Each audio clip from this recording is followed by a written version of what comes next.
ഇപ്പോൾ സോഷ്യൽ മീഡിയയിൽ ഏറെ ചർച്ച ഉണ്ടാക്കുന്ന ഒരു സംഭവമാണ് മുട്ട കഴിച്ചു കഴിഞ്ഞാൽ ക്യാൻസർ വരും എന്നുള്ളത്. പലരും ഇതിനെക്കുറിച്ച് മുട്ട കഴിച്ചാൽ ക്യാൻസർ വരുമെന്നും മുട്ട കഴിച്ചാൽ ഒരു കുഴപ്പവും ഇല്ല, തെറ്റിദ്ധാരണയാണെന്നും എല്ലാം വീഡിയോസ് വരുന്നുണ്ട്. സത്യാവസ്ഥ എന്ത് എന്ന് വിശദീകരിക്കാം. മുട്ട എന്ന് പറയുന്നത് നമ്മുടെ ശരീരത്തിന് ഏറ്റവും കൂടുതൽ ന്യൂട്രീഷ്യൻസ് കിട്ടുന്ന ഒരു ഭക്ഷ്യവിഭാഗം തന്നെയാണ്. എന്നാൽ മുട്ട നമ്മുടെ നാട്ടിൽ നമ്മൾ കോഴിയിൽ നിന്ന് നമ്മൾ കർഷകരിൽ നിന്നും വാങ്ങുന്നവരുമുണ്ട്. അതല്ലാതെ പല വലിയ ഫാമുകളിൽ നിന്നും മുട്ട പല ബ്രാൻഡ് ഫോമിൽ വരുന്നതുമുണ്ട്. ഈ തരത്തിൽ എഗ്ഗോസ് എന്ന് പറയുന്ന ഒരു വലിയ ബ്രാൻഡ് അവരുടെ മുട്ടയ്ക്കകത്ത് ഒരു കമ്പനി നടത്തിയിട്ടുള്ള പഠനത്തിൽ അതിനകത്ത് ട്രാൻസ്ഫെറാൻ എന്ന് വിളിക്കുന്ന ഒരിനം ആന്റിബയോട്ടിക്കിന്റെ സാന്നിധ്യം കണ്ടെത്തി.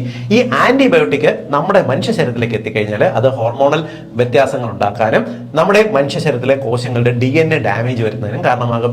DNA ഡാമേജ് വന്നു കഴിഞ്ഞാൽ വളരെ പെട്ടെന്ന് ക്യാൻസർ വരാനുള്ള സാധ്യതയും ഉണ്ടാക്കും. അങ്ങനെയാണ് മുട്ട കഴിച്ചു കഴിഞ്ഞാൽ ക്യാൻസർ വരും എന്ന് പറയുന്നത്.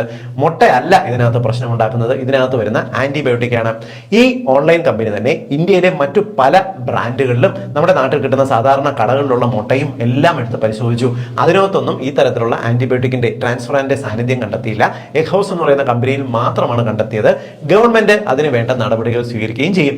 മുട്ട ഒരിക്കലും ഇതിനകത്ത് കുറ്റക്കാരനല്ല.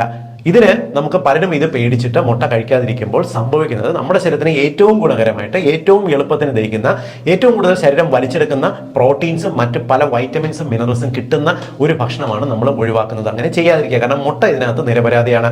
ഈ താരതമ്യപ്പെടുന്നത് ഇപ്പോൾ ഉദാഹരണം പറഞ്ഞു കഴിഞ്ഞാൽ നമ്മൾ വീട്ടിൽ വാങ്ങുന്ന ഗ്രില്ല് ചെയ്തിട്ടുള്ള തീയിൽ ചുട്ടെടുത്തിട്ടുള്ള ഇറച്ചി വാങ്ങുന്ന സമയത്ത് ഇത് കുടലിന് പലർക്കും ഇറിറ്റേഷൻ ഉണ്ടാക്കാറുണ്ട്.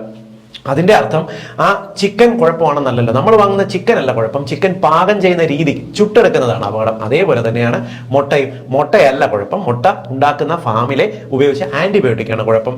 അത് ഒന്ന് നിരോധിക്കപ്പെട്ട് കഴിഞ്ഞാൽ തീരാവുന്ന പ്രശ്നം മാത്രമേ ഇവിടെ ഉള്ളൂ. അതുകൊണ്ട് സമാധാനമായി ഇതൊന്നും കണ്ട് പേടിക്കാതെ നമ്മുടെ നാട്ടിൽ കിട്ടുന്ന സാധാരണ മുട്ട വാങ്ങി ഉപയോഗിച്ചോടുക. യാതൊരു പ്രോബ്ലം ഉണ്ടാകത്തില്ല.